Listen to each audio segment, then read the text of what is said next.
सदियों से तुमसे प्यार है, आज भी है और कल भी रहेगा। मैंने सुना आपका गाना। श्री संजय सिंह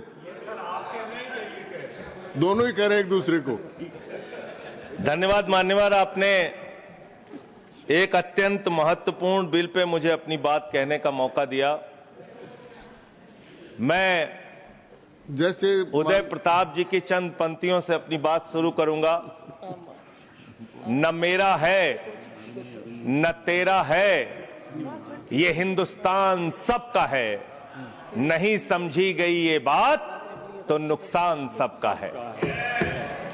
न तेरा है न मेरा है, ये हिंदुस्तान सबका है।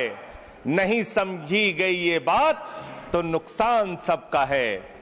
जो आकर मिल गई इसमें वो दिखलाई नहीं देती, जो नदियां मिल गई इसमें वो दिखलाई नहीं देती। महासागर बनाने में मगर एहसान सबका है। महासागर बनाने में मगर एहसान सबका है।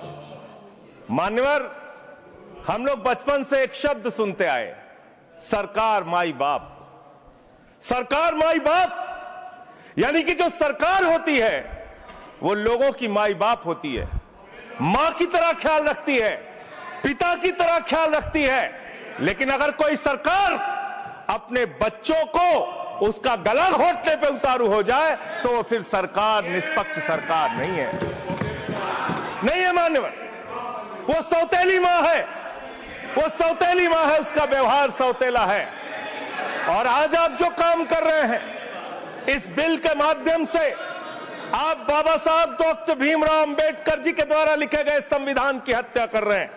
और ये बात मैं इसलिए कह रहा हूं कि बाबा साहब डॉक्टर भीमराव अंबेडकर जी ने संविधान की धारा 26 में लिखा, धार्मिक मामलों के प्रबंधन की स्वतंत्रता, धार्मिक एवं धर्मार्थ उद्देश्यों के लिए संस्थाओं की स्थापना एवं रखरखाव करना, धर्म के मामलों में अपने स्वयं के मामलों का प्रबंधन करना, चल एवं अचल संपत्ति का स्वामित्व एवं अधिग्रहण करना तथा ऐसी संपत्ति का कानून के अनुसार प्रशासन करना। यह अधिकार आपने नहीं दिया। यह अधिकार किसी भारतीय जनता पार्टी के लोगों ने नहीं दिया। यह अधिकार बाबा साहब डॉक्टर भीमराव अंबेडकर जी के द्वारा लिखे गए भारत के संविधान ने दिया। मानकर और आप उस संवैधानिक अधिकार को छीन रहे हैं एक गैर संवैधानिक बिल लाके। क्या क्या लिखा इस कानून के अंदर आपने, किस तरीके से आपने इस संविधान की हत्या करने का काम किया। आप बड़ी बड़ी बातें कर रहे हैं। ये सरकार कह रही है कि ये कानून हम मुसलमानों के भले के लिए आ रहे हैं। जब मैं आपसे सुनता हूं तो मुझे लगता है कपिल शर्मा कॉमेडी सर्कस में बोल रहा है। आप मुसलमानों का भला कर रहे हैं, आप मुसलमानों का भला कर रहे हैं। दोनों सदन में एक भी सदस्य, दोनों सदन में सिर्फ एक सदस्य गुलाम अली को छोड़ के एक भी सदस्य आपका मुसलमान नहीं है। आप मुसलमानों का भला कर रहे हैं। आप मुसलमानों का भला कर रहे हैं। पूरी सरकार में एक मंत्री आपका मुसलमान नहीं है। आप मुसलमानों का भला कर रहे हैं। दो नेता अपने घरों में आपने बैठा दिया, मुख्तार अब्बास नकवी, शाहनवाज हुसैन, दोनों की राजनीति आपने खत्म कर दी। आप मुसलमानों का भला कर रहे हैं। आप मुसलमानों का भला कर रहे हैं। आप मुसलमानों का भला कर रहे हैं। अरे सुनना सीखो पहले। मान्यवर, मैं इनके इस कानून में क्या क्या लिखा हुआ है, क्या क्या कहा है इन्होंने। बैठ जाए कृपया, गुलाम अली जी बैठ जाए। धार्मिक संपत्तियों को ये बिल कब्जा करने की नापाक कोशिश है। इतनी और धार्मिक संपत्तियों को सदन में इतनी कब्जा करने के लिए सदन में इतनी शांति है कि आराम से आप बोलोगे तो आराम से बोल रहा हूं सर। हाँ। आप बैठे हैं तो आपको देख के वैसे ही आराम आ जाता है। आपको देख के मैं वैसे ही आराम में रहता हूं सर। आप जब है आपका संरक्षण है तो आराम से ही बोल रहा हूं। बोलिए। मान्यवर, धार्मिक संपत्तियों को कब्जा करने की एक कोशिश है। इसलिए इस बिल पर न हिंदू को खुश होना चाहिए, न सिख को खुश होना चाहिए, न ईसाई को खुश होना चाहिए, न जैन को खुश होना चाहिए, न बौद्ध को खुश होना चाहिए, क्योंकि नंबर सबका आएगा। और आज वक्फ की संपत्तियां कब्जा करके आप अपने दोस्तों को देंगे, कल गुरुद्वारे की संपत्तियां कब्जा करके आप अपने दोस्तों को देंगे, फिर चर्चों की संपत्तियां कब्जा करके आप अपने दोस्तों को देंगे, फिर बौद्धों की संपत्तियां कब्जा करके आप अपने दोस्तों को देंगे, फिर जैनों की संपत्तियां कब्जा करके आप अपने दोस्तों को देंगे, फिर मंदिरों की जमीनें कब्जा करके आप अपने दोस्तों को देंगे। आप तो वो लोग हैं जिन्होंने प्रभु श्री राम के मंदिर में भी घोटाला किया, मान्यवर, प्रभु श्री राम के मंदिर के जमीन में घोटाला किया। मैं कागज दूंगा सर, मैं कागज दूंगा। कर दिया मैंने। ये लोग राम मंदिर में घोटाला करने वाले लोग हैं, राम मंदिर की जमीन का चंदा खाने वाले लोग हैं सर। ये लोग 2 करोड़ की जमीन 5 मिनट में 18 करोड़ में बेची सर इन लोगों ने। 16.5 करोड़ का घोटाला किया, 18.5 करोड़ में जमीन बेची। ये राम मंदिर में घोटाला करने वाले लोग हैं सर। मान्यवर, अरे प्रभु श्री राम के नाम का पैसा खाते हो तुम लोग। अरे बैठ जाओ, राम मंदिर का पैसा खाते हो। अरे राम मंदिर में घोटाला करते हो, बैठो। अरे राम मंदिर का चंदा खाते हो। अरे चंदा चोरो बैठो, चंदा चोरो बैठो, चंदा चोरो बैठो, बैठो चंदा चोरो, चंदा चोरो बैठ जाओ। चंदा चोरो तुम लोग चंदा चोरो, चंदा चोरो तुम लोग, चंदा चोरो, चंदा चोरो, चंदा चोरो बैठो। 1 मिनट को प्लीज। चंदा चोरो बैठो। सभापति महोदय, Shri Gajendra Singh ji. Sir I am not dealing sir, I am not dealing. सदस्य ने चंदा चोरी किया इन्होंने सर, राम का पैसा खाया, करने वाले राम का पैसा खाया सर इन्होंने। राम मंदिर का विषय, राम मंदिर में चंदा चोरी किया इन्होंने। चंदा चोर है सर ये लोग, इन्होंने प्रभु श्री राम का चंदा खाया। कृपया बैठ जाए। चंदा चोरी किया सर। कृपया बैठ जाए। राम मंदिर के संबंध में सर राम मंदिर के संबंध में कहे गए सभी शब्दों को मैं कार्रवाई से निकाल रहा हूं, कार्रवाई से निकाल दिए। 2 करोड़ की जमीन 18.5 करोड़ में खरीदी इन लोगों ने। 2 करोड़ की जमीन अयोध्या में 18.5 करोड़ में खरीदी। मान्यवर, कृपया मान्यवर, मेरा टाइम बचाया जा सर। मान्यवर, टाइम पॉज कीजिए सर, टाइम पॉज कीजिए, बैठाइए इनको। Point of order, point of order, yes allow sir. I am not dealing sir. Point of order, Bhupendra Yadav please sit down.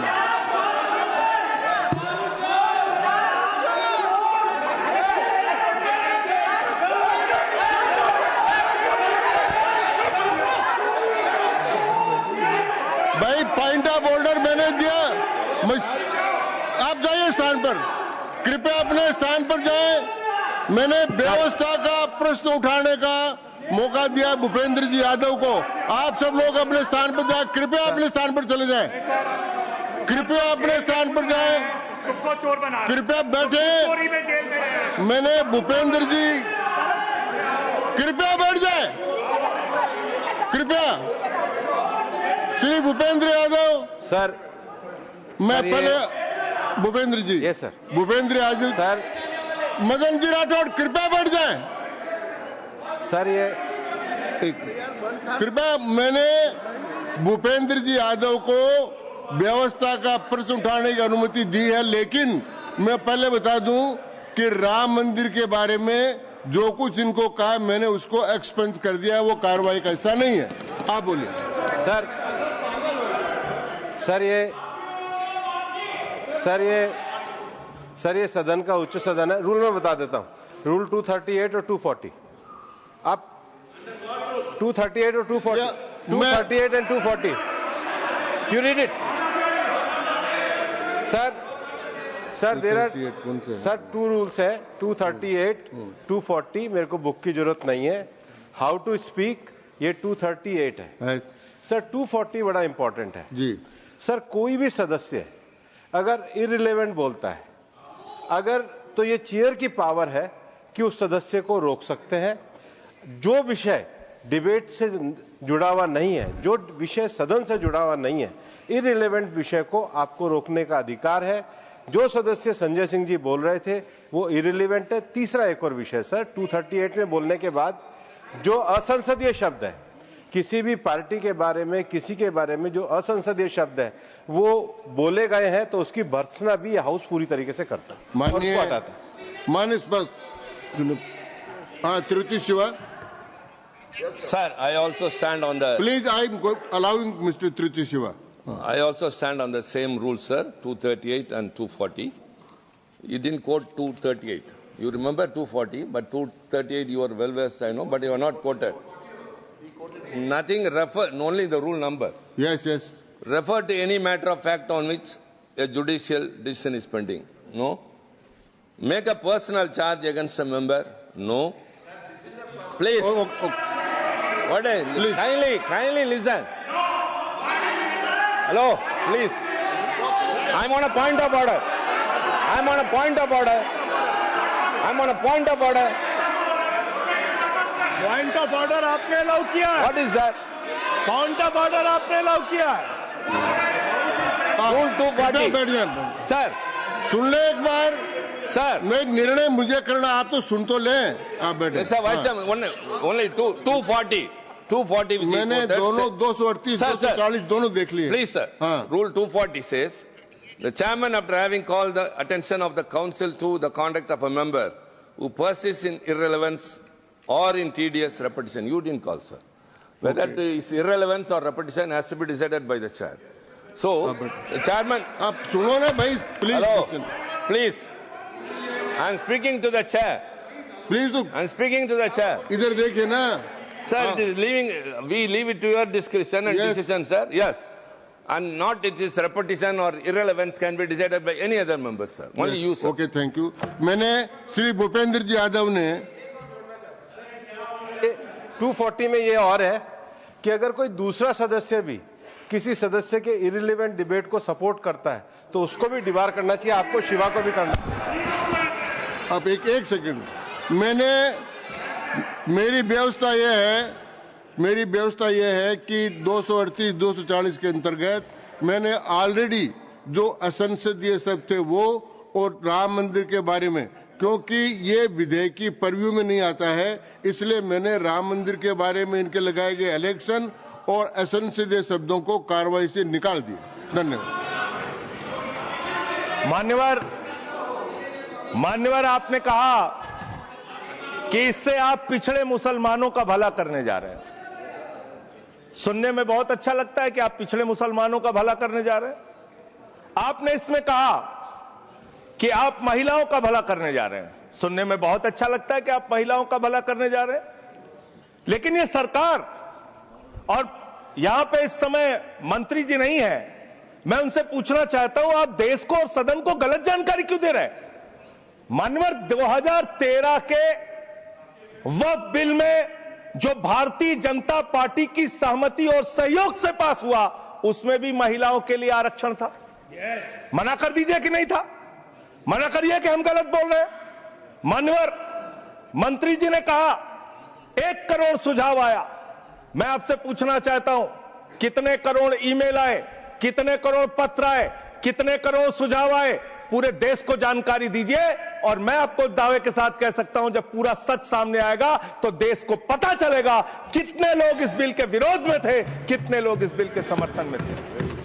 मैं जेपीसी का सदस्य था मानवर, मैं कह रहा हूं आपसे लाइए।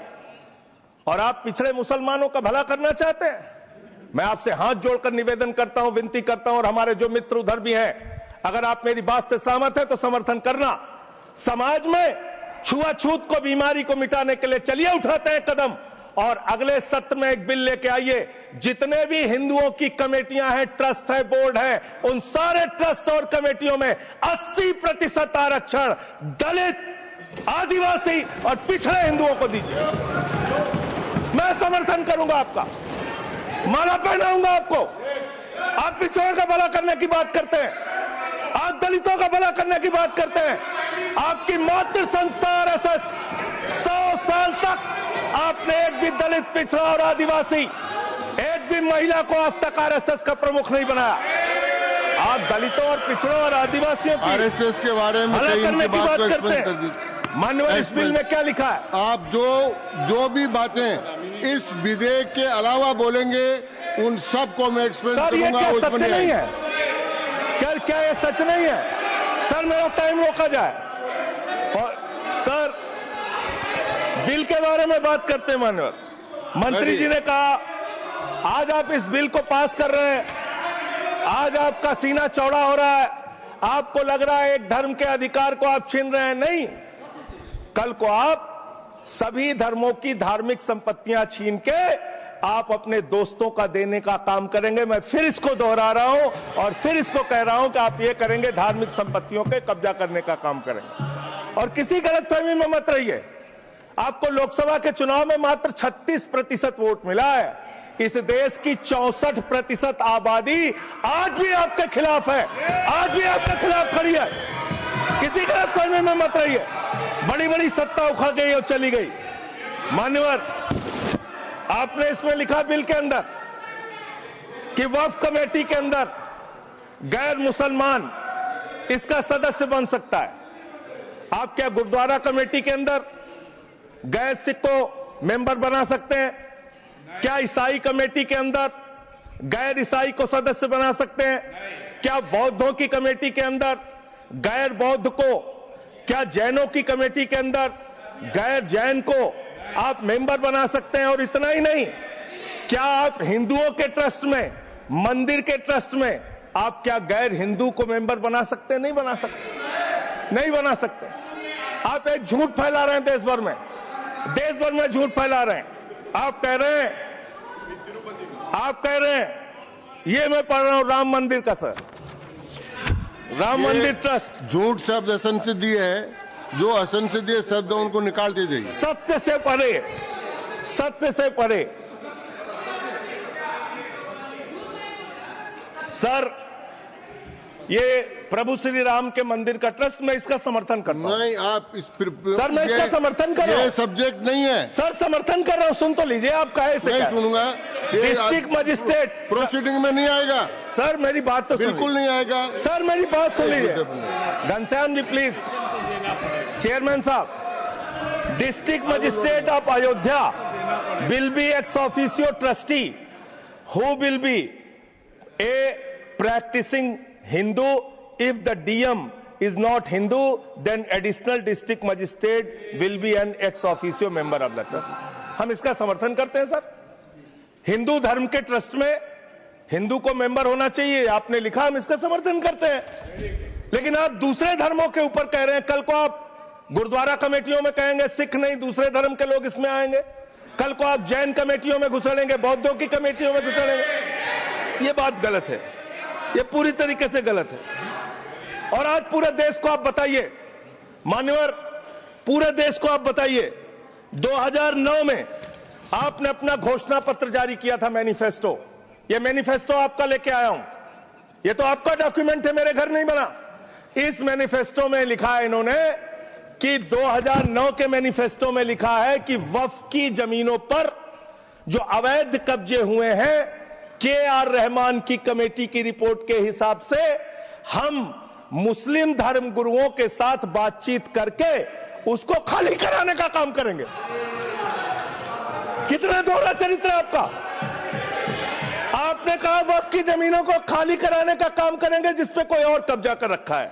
मान्यवर, एक और बात, सुप्रीम कोर्ट के अंदर आप कह रहे हो कागज चाहिए, कागज चाहिए। मंत्री जी ने कहा कागज चाहिए। मंत्री जी, आपको कागज की बहुत जरूरत होती है, कागज आपको चाहिए। आपकी सरकार ने 2020 में, ये पूरे देश को देखना चाहिए, पूरे देश को सर, 2020 में मैं जेपीसी का मेंबर था, एक कागज वहां मिला मैं 2020 में सुप्रीम कोर्ट में। सर, आप, मेरी बात नहीं आ रही सर, सर मेरी बात नहीं आ रही। 2020 में मान्यवर, इस भारत की सरकार ने, मोदी जी की सरकार ने शपथ पत्र दिया सुप्रीम कोर्ट में। से क्या लिखा हुआ है? 99% वक्फ की संपत्तियां डिजिटाइज हो चुकी हैं। मुख्तार अब्बास नकवी साहब आपके मंत्री थे, उनका बयान है 100% वक्फ की संपत्तियां डिजिटाइज हो चुकी हैं। तो जब आप सारी संपत्तियां डिजिटाइज कर चुके हैं, सब कुछ ऑनलाइन कर चुके हैं वामसी पोर्टल में, सारे कागजात जांच चुके हैं, तो क्या आप फसाद कराने के लिए फिर से कागज मांग रहे हैं? फसाद कराने के लिए आप फसाद कराने के लिए कागज मांग रहे हैं? आप फसाद कराने वाले हिंदू हैं, हम सौहार्द फैलाने वाले हिंदू हैं। यह बुनियादी फर्क है, यह बुनियादी फर्क है आप में। आप देश भर में फसाद, नफरत, लड़ाई, झगड़ा कराने का काम करते हैं। मान्यवर, मैं अंत में आप लोगों से सिर्फ एक ही बात कहना चाहता हूं कि आज सच्चर कमेटी की रिपोर्ट की बात कही गई और कहा गया 12,000 करोड़ की आमदनी हो सकती थी। एक सुझाव मैं पूरे सदन की तरफ से इस सरकार को देना चाहता हूं। 12,000 करोड़ की आमदनी की चिंता है वक्फ की, करोड़ों मुसलमानों की चिंता है आपको। एक अपने दोस्त को पकड़ के लाइए, नीरव मोदी को 20,000 करोड़ वसूलिए, 12,000 करोड़ वक्फ को दीजिए, 8,000 करोड़ अपने पास रखिए। 8,000 करोड़ का आपको मुनाफा होगा, 12,000 करोड़ वक्फ को दे दीजिए, करोड़ों मुसलमानों का भला हो जाएगा। मान्यवर, अंतिम बात कह के आपने कहा सच्चर कमेटी की रिपोर्ट से 12,000 करोड़ की आमदनी की बात कही गई है। अर्ध सत्य मत बोलिए, पूरा सत्य बोला कीजिए। सुविधाजनक सत्य मत बोलिए, पूरा सच बोला कीजिए। मंत्री जी, इसमें लिखा हुआ है सच्चर कमेटी की रिपोर्ट में कि भारत की सरकार ने, राज्यों की सरकार ने अलग अलग राज्यों में अलग अलग जगहों पे 365 वक्फ की संपत्तियां कब्जा कर रखी हैं। आप उसके बारे में नहीं बताते, आप अर्ध सत्य बोलते हैं। मैं तो जेपीसी का मेंबर रहा हूं, मुझे सब पता है। तो इसलिए मान्यवर, आप फैला रहे हैं झूठ, ट्रिब्यूनल के फैसले, बस खत्म सर, खत्म। असत्य, सत्य से परे मान्यवर, सत्य से परे मान्यवर। ट्रिब्यूनल के लिए आप कह रहे हैं उसको अपील नहीं की जा सकती। हाई कोर्ट का फैसला ट्रिब्यूनल के फैसले के खिलाफ आया है, सुप्रीम कोर्ट का फैसला ट्रिब्यूनल के फैसले के खिलाफ आया है। आपने कहा 5 साल का प्रैक्टिसिंग मुस्लिम होना चाहिए। कैसे प्रैक्टिसिंग मुस्लिम तय करेंगे सर? आप क्या मुसलमानों के घर में सीसीटीवी का कैमरा लगाएंगे? कौन नमाज पढ़ रहा है, कौन नमाज नहीं पढ़ रहा है, कौन मुसलमान है, कौन मुसलमान नहीं है? आपने मान्यवर ऐसे प्रावधान इसमें रखे हैं जो बड़े अजीब हैं, जो अपने आप में ये बताते हैं कि आपकी मंशा सिर्फ देश में झगड़ा कराने की है, नफरत फैलाने की है, फसाद कराने की है। आपकी मंशा कहीं भी मुसलमानों का या किसी वर्ग का भला करने की नहीं है। बस एक अंतिम बात कह के अपनी बात समाप्त करूंगा। ये काम आपने देश के अंदर बहुत अच्छा शुरू कर दिया। आप एक काम करते हैं, देखो मुसलमानों को ठीक कर रहा हूं, दूसरी तरफ महंगाई बढ़ रही है, नुकसान हिंदुओं का। 94 लाख करोड़ रुपए शेयर बाजार में डूब रहा है, नुकसान हिंदुओं का। 11 लाख बच्चे स्कूलों से बाहर निकल गए, नुकसान हिंदुओं का। तो मुसलमानों को ठीक करने के नाम पर आप नुकसान देश के करोड़ों हिंदुओं का भी कर रहे हैं। इसलिए ये सब बातें करके देश में आप नफरत फैला के ये सब झगड़े फसाद के काम मत कीजिए। और अंत में आपसे एक ही बात कहना चाहता हूं, अभी भी वो मौका है इस बिल को जो गैर संवैधानिक है, जो बाबा साहब के संविधान के खिलाफ है, इसको वापस लीजिए। धन्यवाद। श्री दूंगा ही। संजय सिंह जी को मैं जवाब देना चाहता हूं, सबको जवाब देंगे, लेकिन समस्या ये है, माननीय मंत्री जी को हस्तक्षेप करने का अधिकार है। जब मैं when I reply to everybody, please. मैं सबको जवाब दूंगा। मैं सिर्फ इतना ही कह रहा हूं कि संजय सिंह इतना तर्कहीन बात करते हैं, जवाब देने के लिए जगह भी नहीं है। वो पॉइंटलेस बात करता है, बिल से संबंधित नहीं, इधर उधर का बात करता है। पॉइंट में बात कीजिए, मैं जवाब दूंगा बाद में। श्री येरम वेंकट सुब्बा रेड्डी।